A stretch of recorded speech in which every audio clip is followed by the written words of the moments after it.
I love the rain. So I'm thoroughly enjoying the weather that we've been having. And I am, I, so I have a really big problem with anyone sensationalizing weather information. Uh, and, you know, reporting on the weather is one of the more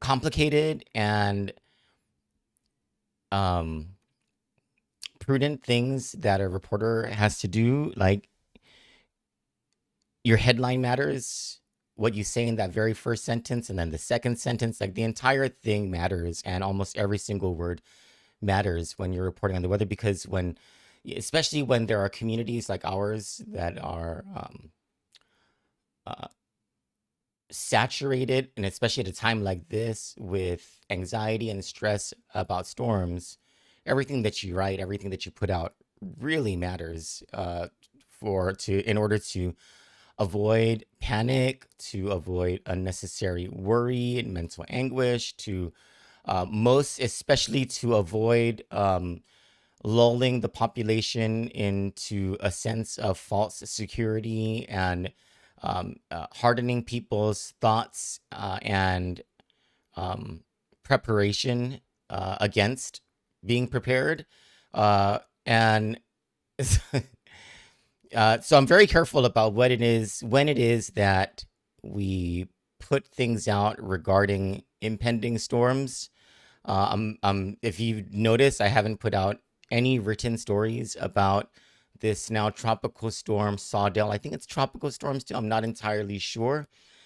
And it's because we just take this stuff very seriously, and we don't ever want a headline involving weather to have any sort of sensation to it, and a story about weather to cause any type of unnecessary worry or anxiety. Matter of fact, almost all of the stories that I write regarding weather, I clear that I don't do this for anything else. I clear them through the subject matter experts, Brandon or Landon Aydlett. On the other side of the break, we're going to have Brandon Aydlett on the line to talk to us about the storm that is heading in the direction, as of the latest forecast, of far north. And we'll get whatever is the latest from him on how this might affect Guam, Rota, and more especially Tinian and Saipan. And then on the other side of that, I want to talk to you about two things that Ralph Torres said at a recent debate. One was that he knows how to bring the airlines back to the Marianas. And the second is that he dedicated $8 million in ARPA funds toward the purchase of a power generator, and he doesn't know what happened to those funds. I know what happened to those funds, and I want to talk to you about how they are absolutely related, and everyone needs a reminder about what happened using that $8 million. And then the last thing I want to talk about is an article. It's Dr. Ron McNinch's latest piece in the Guam PD and the Pacific Daily News. He writes a column there. I wish he would write a column for Kandit. I know we talked about that before, but I've just never had the opportunity to get down to the details with him. But anyway, so what Ron McNinch writes, and he never really gets into, like, he doesn't say the specific thing. He drops these very big hints, and so it's very important to pay attention to the things he says, because more often than not, they come true. And so he tells the gubernatorial team something in his article today. I think it's very noteworthy. I think we'll talk about that on the third part of the show. On the other side of the break, we'll have Brandon Aydlett on with us to tell us the latest about the weather. Stick with us. Good Morning Show with Troy Torres is brought to you by 76 Circle K Guam.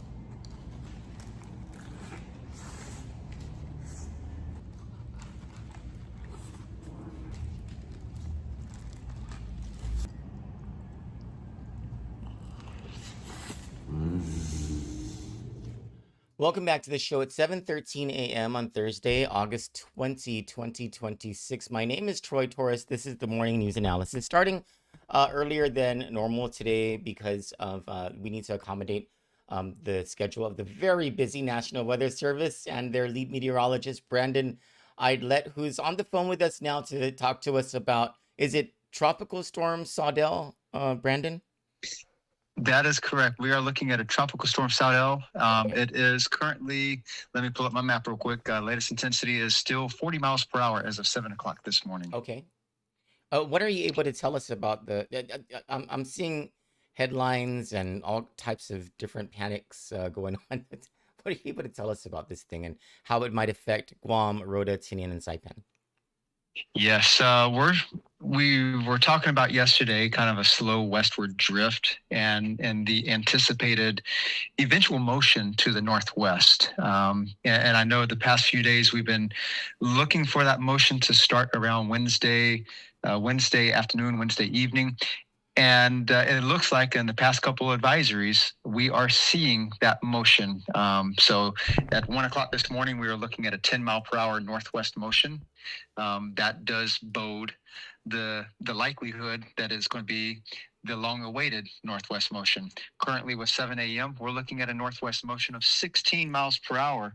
So Saldo is starting to get a move on it to the northwest. And what does that mean? It means we can start to look at increasing forecast confidence in that overall track, which has been pretty consistent the past couple of days, but also the model guidance that goes behind the generation of these forecast tracks is starting to narrow down and really become a lot firmer on the far northern islands. And so we've been talking about that the past couple of days, and that still looks to be the case. Now, there are a couple trends that have stood out in the past couple of advisories. We talk about these little track shifts, and I know we're all familiar with that white cone that we see, that center line forecast track, that white shaded cone that goes either side of the forecast track that shows where the center could move 2 out of 3 forecasts based on 5-year errors. But right now we have seen very small shifts to the north, to the right of the forecast track. So it doesn't change things a whole lot for Guam, Rota, Tinian, Saipan.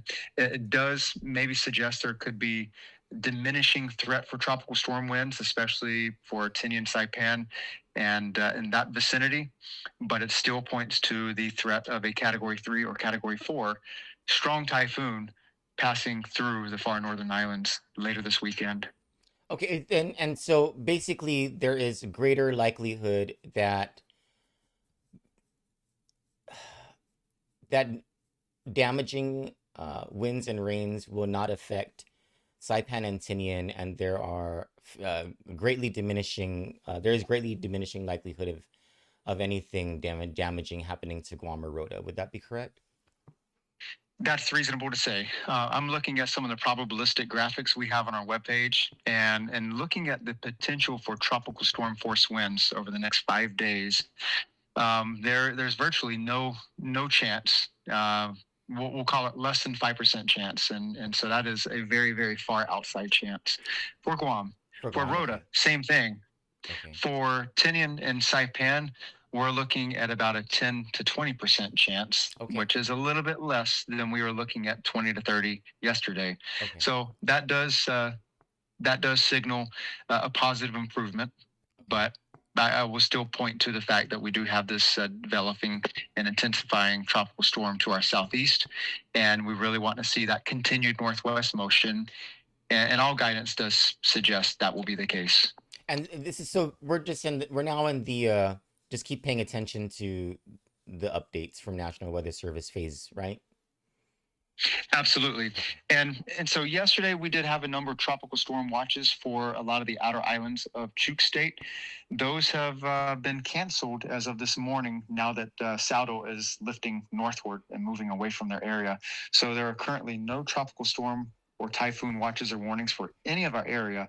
And so that puts us back into a 6-hour cycle with our public advisories for tropical storm Saldo. Would you advise the people of Saipan and Tinian to take down tarps, canopies, and tents tomorrow?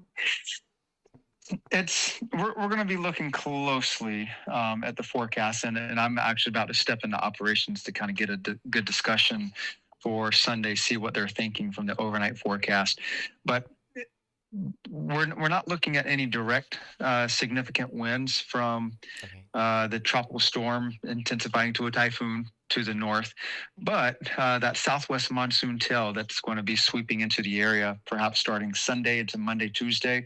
We're going to be looking just how strong those winds could rise up to, but right now we're not looking at anything too concerning. Yes, we could anticipate breezy conditions with strong gusts, perhaps 25, 30 miles per hour, but I'm not seeing a lot of widespread concern for stronger or more prevalent stronger winds across the CNMI and Guam. Okay. Is it? Can I? I'm in Guam. Can I mow my lawn on Saturday?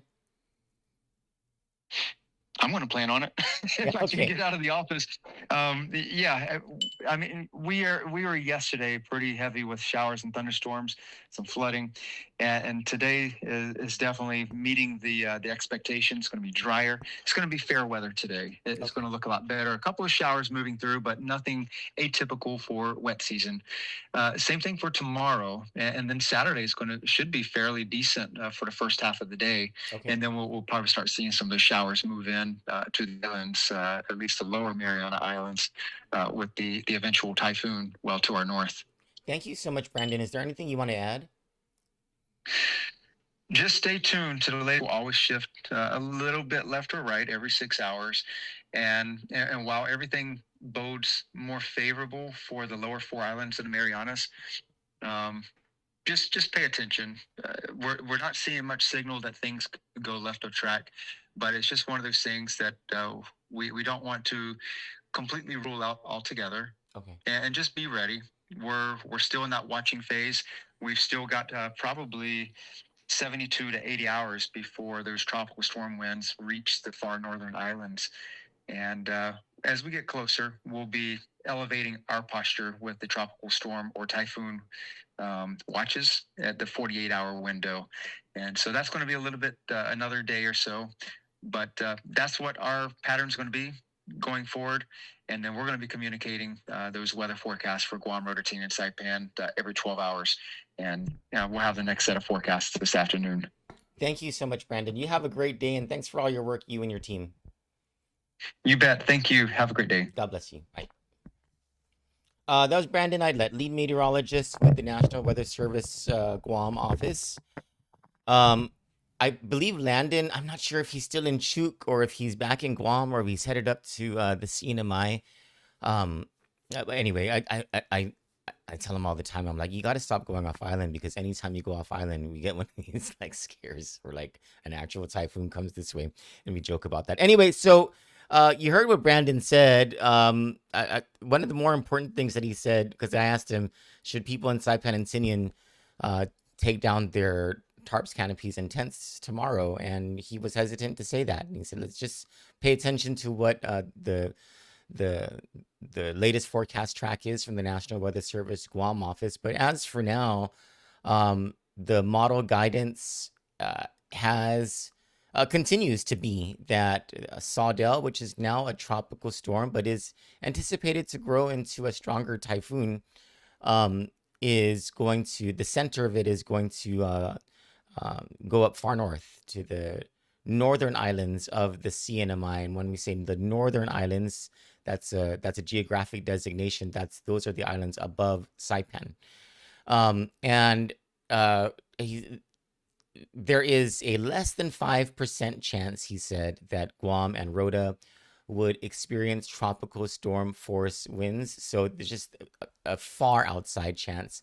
And there's a 10 to 20% chance, he said, that Saipan and Tinian would experience tropical storm force winds. And those chances are diminishing as time marches on and the forecast model tracks continue to show this thing going to the northern islands. And to be clear, some of these islands are populated. They're very sparsely populated, but there are our brothers and sisters who are there. So it is important to pay attention to what's going on with Tropical Storm Sawdell and how the CNMI government, more particularly, handles everything, especially for our brothers and sisters in the Northern Islands. When we come back from the other side of the commercial break, I want to talk to you about former Governor Ralph Torres and some things that he said at the recent debate regarding $8 million for a generator, a power generator, and bringing airlines into the Southern Marianas, meaning the Southern CNMI, Saipan,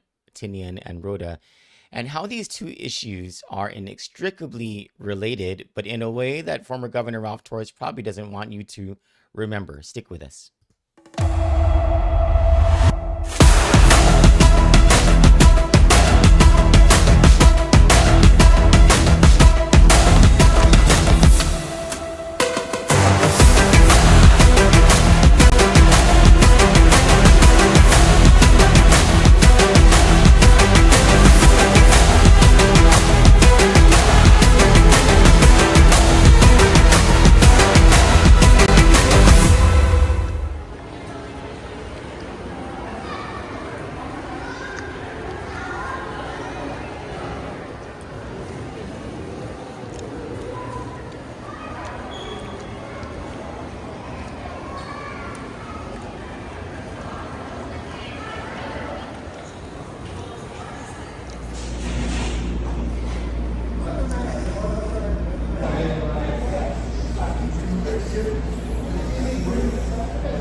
Welcome back to the show. It is now 7:25 a.m. on Thursday, August 20, 2026. My name is Troy Torres. This is the Thursday News Analysis, the morning news analysis, and it's Thursday. Let me play for you a clip from a recent debate that happened a recent gubernatorial debate that happened in Saipan. I put $8 million from ARPA funds to buy a new generator for COC. $8 million. That would have reduced the cost of every CNMI residence here. I don't know what happened to that funds. Well, the audit will tell you what happened to those funds. The very first thing I thought, as soon as he said that, and he was doing fine until he said, and I don't know what happened to those funds. I mean, it was just an invitation for someone like me or anybody who has a memory of what happened to those funds or of the audit story that we broke 2 weeks ago. And anybody who's read the audit will understand what happened to those funds. Governor Torres, you cannot... Like, if you over obligate those funds by $80 million, you're promising something that doesn't exist. It's like if you had $100. You had $100, let's say, and you wrote checks. And you wrote checks that cleared, and you wrote those checks to maybe $10 to your family, $40 to these big companies like hotels and conglomerates in Saipan. So that's $50 down, right? Then you wrote another $30 to your cronies. That's $80 down. And then you wrote checks for another $20, and that actually helped the community. That went to charity. That helped all these different people, right? So out of $100, $20 went to something worthwhile, and $80 went to things connected to you, yourself and to others, right? People who help you.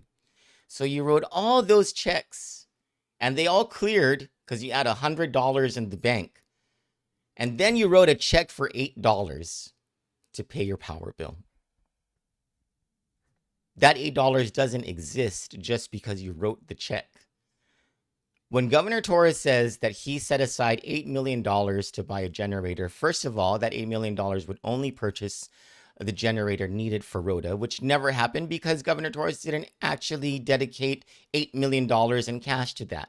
But what about the tens of millions needed to purchase the generators in Saipan and to fix the transmission system, to harden and modernize the transmission system so there wouldn't be the power outages that you see post storms happening in Rota, Tinian, and Saipan. He didn't do any of that, yet he had all of that money. There's something else, though, that former Governor Torres said at the debate, which is inextricably related to this $8 million that he's trying to gaslight the public about. And it's that he would bring airlines back to the Marianas. My dear friends, first of all, let's just go to the first of all of it.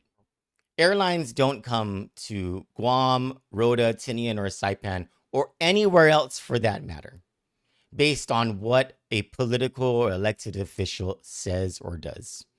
An airline comes into a location because an airline can make money off of that location. That's just how the market works.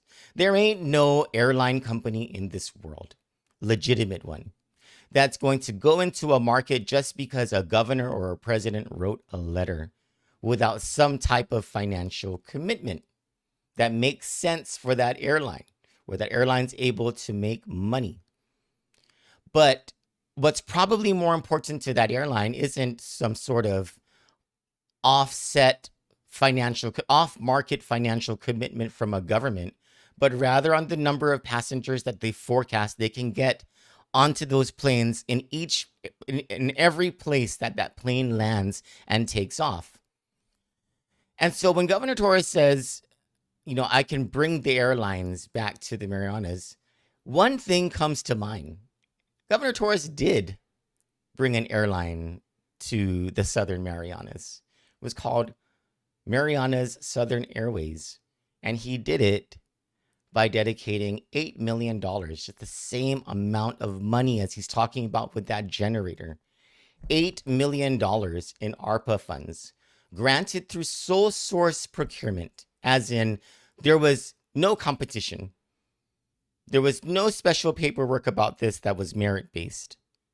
$8 million granted to the parent company of Marianas Southern Airways so that they could purchase planes and compete with Star Marianas, which did not get any grants, and do air service among Guam, Rota, Tinian, and Saipan. And in the beginning, their rates, their fares were, according to the contract, lower at times than Star Marianas was. But then after a little bit, because it was an unsustainable thing, the fares had to go up. That $8 million was gobbled up. Those planes, where did they go? Because they were purchased using public funds. So the airline that Ralph Torres actually brought to the Marianas, to the Southern Marianas, was done through a scandalous process using $8 million of public funds and not market forces, and provided airplanes using public funds that the people of the CNMI probably should own and should get back, but haven't. So that's the $8 million, and those are the airlines that Ralph Torres is talking about. He has been in every single one of these issues that he's trying to propagate about himself, or that his supporters or his running mate are trying to inform the public that he would be good at. He has been an absolute failure at. And I think what he's doing is relying on people's memories not being good because it was 4 years ago. But if you just look at the damage that has happened to the people of the CNMI and to the government and the economy of the CNMI of the last 4 years, these are the direct result of the decisions that he made and the money that he squandered. And the only people who ever got rich off of this time were his cronies and people in big business who were his cronies as well. When we come back from the other side of the commercial break, I want to talk about a article by Dr. Ron McNinch and how it is a signal to the gubernatorial camps about the sort of politics that we're all enmeshed in. Stick with us. You asked, we delivered. Guam AutoSpot is extending our overstock sell-off with the hottest deals on island, like our 2025 GMC Canyon with $4,000 off. Or slide into a brand new Mitsubishi Eclipse Cross, starting at just $24,995. September is your chance to drive big and save even bigger. Visit us today or get pre-approved online at guamautospot.com or call 478-AUTO. Guam AutoSpot, where the savings never stop.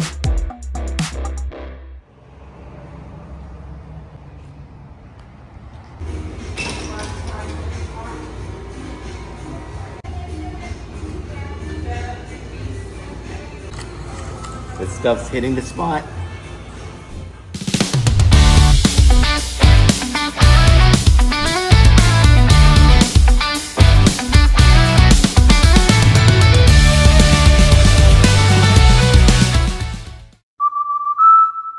Welcome back to the show. It's 7:34 a.m. on Thursday, August 20, 2026. My name is Troy Torres. Dr. Ron McNinch, he writes, he's a political scientist. He writes a column in the Pacific Daily News Weekly, and the latest one is called Guam Game of Thrones. And I want to read at least the first 2/3 of this article to you. The bottom third is about something that is concerning, but it's not related to the rest of the article per se. Well, let me tell you what the bottom third is about. Dr. McNinch was essentially kicked out of 2 public meetings. And the August 1 meeting of the Guam Election Commission at the University of Guam Fieldhouse, that was primary election night, and an August 15 meeting of the Guam Election Commission. And he wrote at the very end that the media who were there, they saw this and nobody wrote anything about it. And he actually ended the op-ed by saying, perhaps they are afraid their press passes will be taken away too. I mean, we can write not just letters, but probably books on the faltering role of the media and resources into the newsrooms over the past 8 to 10 years, and how different things have affected the reliability and efficiency of newsrooms in Guam and in the CNMI, but that's for a whole other discussion.